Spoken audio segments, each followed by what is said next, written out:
eu sou a professora Adriana e vou lecionar língua portuguesa para o 7º ano do Colégio Emaús. Lembrem-se sempre de seguir todas as orientações. Hoje eu vou dar início fazendo a interpretação de texto da página 113, dos poemas aos quais nós vimos na última videoaula. Interpretação do texto, compreensão inicial. Observe bem a pintura de Van Gogh. Note os detalhes, as cores, a cena. Converse com os colegas sobre o que cada um sentiu em relação à pintura.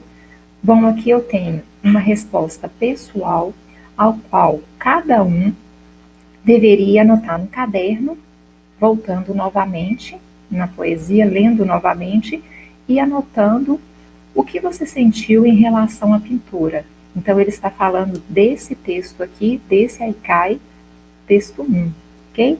Dessa pintura que está aqui. Como é uma resposta pessoal, quando temos uma resposta pessoal, a professora considera, sim, todas, desde que não fuja do assunto, tá?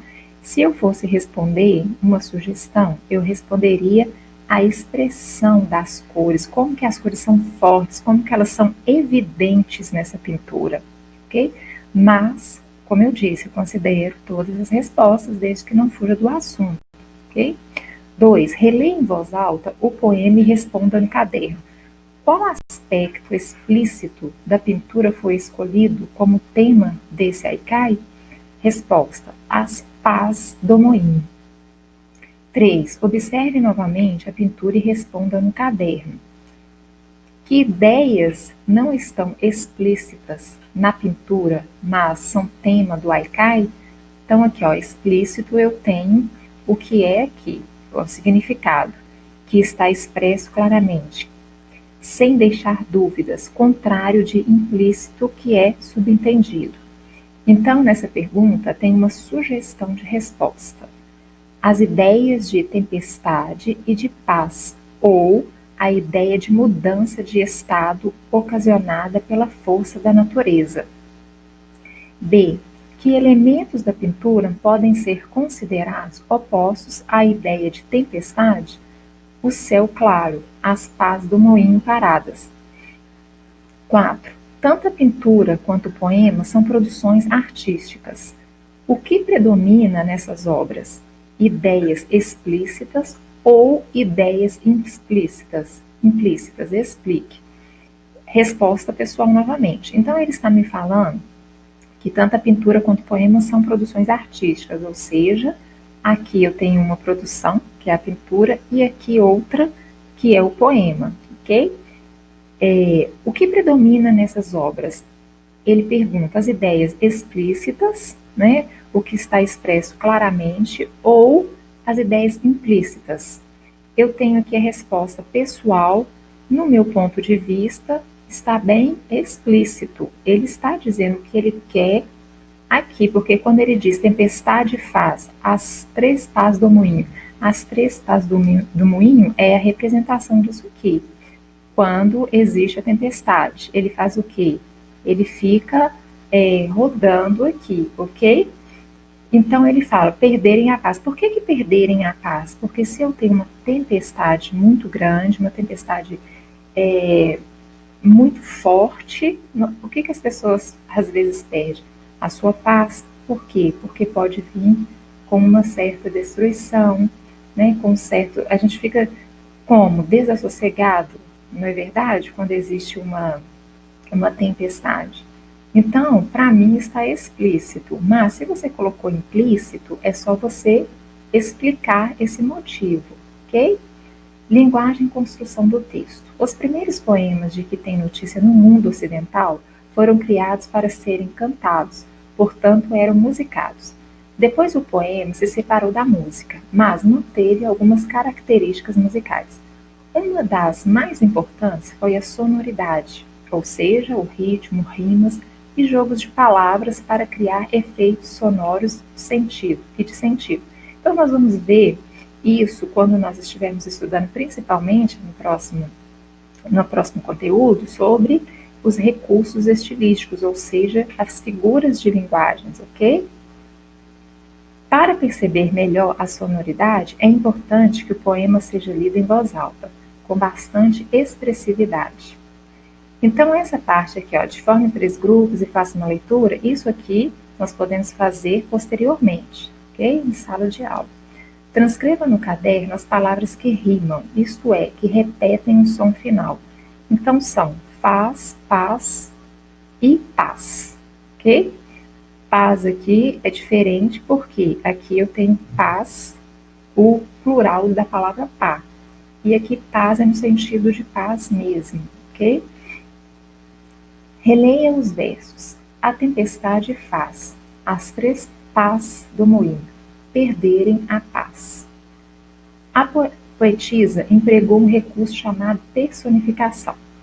Pelo sentido dos versos, identifique a alternativa que pode corresponder a uma definição desse recurso de linguagem e assinale-a. Bom, seria a resposta da letra B, atribuir a seres inanimados ações e sentimentos próprios de uma pessoa. Então, personificação é isso. Ele atribui a seres inanimados ações e sentimentos próprios de uma pessoa, ok? Nós vamos estudar isso mais profundamente no próximo capítulo. Aliás, na próxima parte, é próximo capítulo. Explica oralmente as ideias podem estar explícitas na pintura a partir dos elementos presentes nela. Então, quando ele fala, ó, explicar oralmente, é o quê? Falando, tá? E não anotando. Que ideias podem estar explícitas na pintura a partir dos elementos presentes nela. Então, se você voltar na pintura, o que está presente aqui? O que te chama atenção aqui que você acha que está presente? Era isso que era para falar. No caso de vocês não precisariam falar para você mesmo, mas você pode anotar no seu caderno o que você acha, ok? Em vez de apenas comentar. Então, o que está explícito aqui? Bom, eu já até fiz essa resposta. Para mim, o que está explícito? Essa pintura, ela é muito presente, ela é muito forte, tá vendo? É uma pintura expressiva, uma pintura que quando você olha o desenho, geralmente ele é o quê? Preto e branco, ou então todo cinza, não é verdade? Ele não aparece um colorido tão forte, igual nessa questão, que é essa pintura tão presente. Então, para mim, o que fica explícito aqui, eu tenho 2 pessoas e elas estão numa paz, uma tranquilidade. Por quê? Porque isso não está em movimento, não existe essa tempestade ainda. Okay? Então, o que traz a paz, traz a expressividade da pintura, tudo isso vocês poderiam colocar, transcrever para o caderno. Tá? 5. Os haikais quase sempre fazem flagrantes de um momento. Qual é o flagrante que, provavelmente, a poetisa quis expressar? Assinale a alternativa que responde a essa questão. Letra A. Um momento de paz que pode vir a ser perturbado. Ou seja, ainda existe paz ali naquela pintura, como eu falei anteriormente. Mas, por que essa paz pode mudar? Por que ela pode ser perturbada? Porque pode vir a tempestade, como eu disse, que a qualquer momento, tá? Agora você vai ler um poema de Carlos Drummond de Andrade. Observe que o formato deste poema é diferente do formato do haikai. Vamos ver o que ele está querendo dizer? Olha, texto 2. Além da terra, além do céu. Antes de ler, nós podemos perceber a diferença já é grande, porque nos haikais eu tenho apenas o quê? 3 versos, não é verdade? Quando eu passo para essa poesia de Carlos Drummond, eu consigo perceber que eu tenho muito mais de 3 versos, mas eu continuo tendo apenas o quê? Uma estrofe, tá vendo? Eu não tenho 2 estrofes, mas muito mais versos do que no haikai. Então vamos ler. Além da terra, além do céu, no trampolim do sem fim das estrelas, no rastro dos astros, na magnólia das nebulosas, além, muito além do sistema solar, até onde alcançam o pensamento e o coração. Vamos conjugar o verbo fundamental, essencial, o verbo transcendente, acima das gramáticas, e do medo, e da moeda, e da política. O verbo sempre amar, o verbo pluriamar, razão de ser e de viver. Interessante nas poesias de Carlos Drummond de Andrade que, se vocês puderem voltar e reparar que nesse haikai, nas palavras duvidosa, inexplicável, chama atenção porque ele coloca entre parênteses, tá vendo? Lembra que eu comentei com vocês? Aqui não existe parênteses, mas no final ele fala verbo sempre amar. Existe esse verbo? Não existe o verbo amar, mas sempre amar não existe. A mesma coisa pluriamar também não existe o verbo amar. Mas quando eu digo assim, sempre amar, é em todo momento, em toda a sua vida. E quando eu digo pluriamar, pluri significa vários, muitos. Então quer dizer, amar muito, ok? Intensamente, talvez ele quis dizer aqui. Então essa poesia, o que ela traz de diferente? Primeiro, ela não é um haikai, porque eu tenho mais de 3 versos, ok? Porém, eu também tenho apenas o quê? Apenas uma estrofe. Bom, eu vou deixar Carlos Drummond falando dele, olha que interessante. Nasceu na cidade de Itabira, foi o que eu falei com vocês, que ele era mineiro, né? Em 31 de outubro de 1902. Escreveu diversas obras literárias, tanto em verso quanto em prosa. É considerado um dos maiores poetas de língua portuguesa. Ele faleceu 17 de agosto de 1987 na cidade do Rio de Janeiro. Tá? Um grande poeta. Eu vou deixar aí a compreensão do texto como atividade, tá bom? Mas vamos passando para frente. Vamos falar sobre a diferença de poema e poesia. Eu lembro que na última videoaula eu falei para vocês qual que era, se existia. Vocês lembram? Espero que sim. Lembra que eu comentei com vocês que a poesia, ela não é somente escrita, que a poesia escrita era considerada o quê? Um poema, mas a poesia é uma arte, é uma fotografia, uma imagem, um desenho a qual você consiga ver uma arte ali, uma expressividade. Já o poema não, o poema, como ele é a parte escrita da poesia, eu tenho que tê-lo escrito, nunca somente ver uma imagem e falar aqui eu tenho um poema, não. Eu tenho que ter ela escrita, tá bom? A poesia não, a poesia é essa arte que eu posso encontrá-la em fotos, em desenhos, em imagens, ok?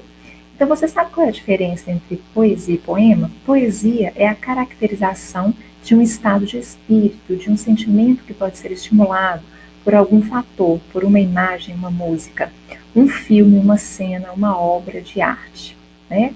Como eu disse a vocês, como a pintura de Van Gogh, que estimulou a criação do haikai, que você leu no início da unidade. Poema é um gênero textual, com características específicas, versos, sonoridade, que é o que? A rima, o ritmo, os jogos sonoros com palavras, tá? O poema também pode, pela forma de empregar a linguagem, estimular sentimentos e emoções diversas. Nesse caso, dizemos que o poema tem o quê? Poesia, ok? Aqui está pedindo para você reler o poema Além da Terra, Além do Céu, de Drummond. Você gostou desse poema? Então você pode colocar para mim assim, ó, atividade página 117 e responder. Você gostou do poema? É uma resposta pessoal, tá? Você vai colocar sim ou não. Você acha que ele tem poesia e que, portanto, estimula os nossos sentimentos, nossa sensibilidade? Bom, se o poema é a escrita da poesia, é claro que ele vai ter poesia, vai haver poesia ali. Então, a resposta seria também sim. Estimula nossos sentimentos, nossa sensibilidade, isso depende de cada um. Para quem gosta, para quem consegue enxergar ali uma sensibilidade, você também vai colocar sim, tá? E registre no caderno. Se você não sente essa sensibilidade, aí você vai colocar não. Registre no caderno o que pensa e espere a sua vez de fazer a aparição sobre o texto. Então, essa aqui vai ficar pessoal para nós revermos posteriormente, ok? O que é uma antologia? Seleção ou coleção de textos ou trechos de textos. Pode ter o formato de um livro. Essa aqui também não precisaria fazer porque pede colega, professor, né? Então você vai fazer posteriormente também. Sarau. Você sabe o que é um sarau? Na antiguidade, né, antigamente, se usava muito essas reuniões aqui que são chamadas, que é chamada de sarau. Hoje, atualmente, quase não existe mais, tá? Mas podemos sim ver em alguns lugares, em alguns países, em algumas cidades, o sarau, mas é raro, é muito difícil. Por que ele existia tanto antigamente e agora é mais difícil? Porque antigamente não existia o quê? A televisão, não é verdade? O rádio. Então as pessoas se divertiam. Como elas se divertiam? Existia o sarau, que é uma reunião festiva para ouvir músicas, declamações, fazer leituras dos textos literários. Então, essas reuniões inicialmente aconteciam na Corte Imperial do Rio de Janeiro, tá? Mas em meados do século XIX, elas já se espalhavam pelas capitais brasileiras. A palavra sarau vem do latim seranus, tá? Que é relativa ao anoitecer. Então, hoje, é como eu disse, é difícil, mas sim podemos ter algum sarau em algum lugar.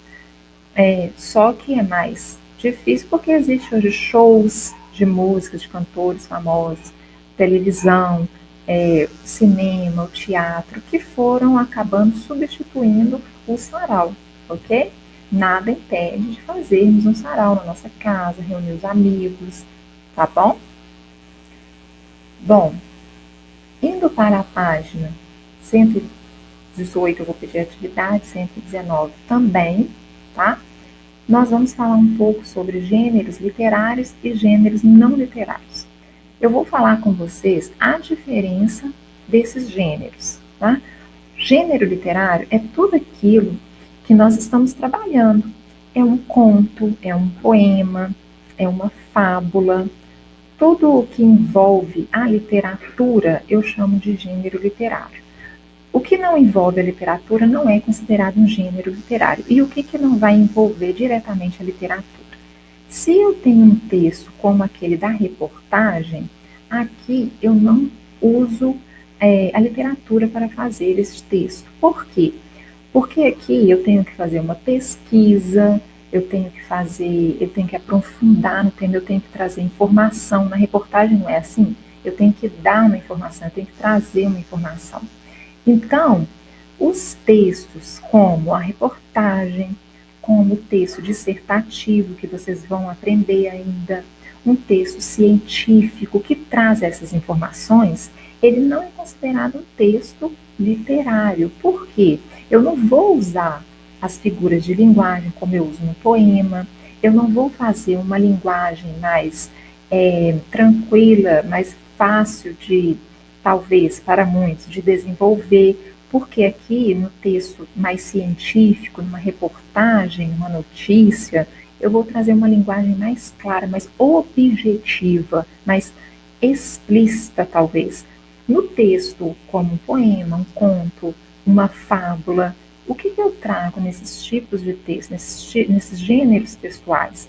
Eu vou trazer uma linguagem mais descontraída, eu vou usar mais figuras de linguagem, a musicalidade, no caso do poema, a rima, o texto, dissertação. Você vai fazer uma dissertação, que ainda vocês vão aprender o que é.